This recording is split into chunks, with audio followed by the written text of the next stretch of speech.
আকাশৰ পৰাই নাইকিয়া হ'ল এখন বিমান।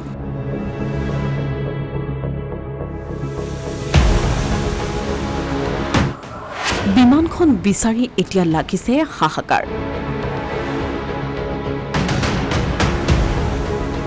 বিমানখনত নাছিল কোনো সাধাৰণ লোক।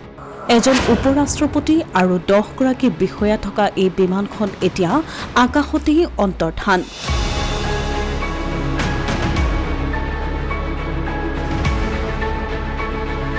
পূব আফ্ৰিকাৰ অন্তৰ্গত দেশ মলাৱীৰ উপৰাষ্ট্ৰপতি চাউলুছ চিলিমাৰ সৈতে চৰকাৰী শীৰ্ষ 10 গৰাকী বিষয়া উক্ত বিমানখনত থকাৰ কথা সতৰি কৰিছে প্ৰশাসনে। মঙলবাৰে পুৱা 9 বজাত যাত্ৰা আৰম্ভ কৰা এই বিমানখন দুৰ্ঘটনাত পতিত হোৱাৰ আশংকা কৰিছে ৰাষ্ট্ৰপতিৰ কাৰ্যালয়ে। এতিয়ালৈকে বিমানখনৰ দুৰ্ঘটনাৰ সন্দৰ্ভত কোনো কথা আনুষ্ঠানিকভাৱে প্ৰকাশ কৰা নাই দেশখনৰ চৰকাৰে।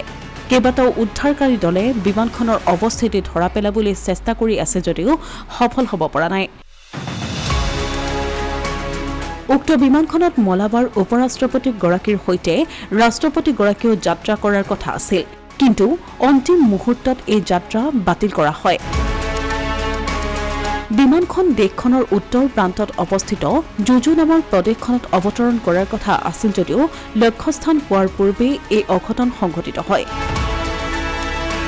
এই ঘটনাৰ পাছতেই এতিয়া ইৰাণৰ ৰাষ্ট্ৰপতিৰ দৰে একেই অৱস্থা হ'ব নেকি বুলি আশংকা প্ৰকাশ কৰিছে বিশ্ববাসীয়ে।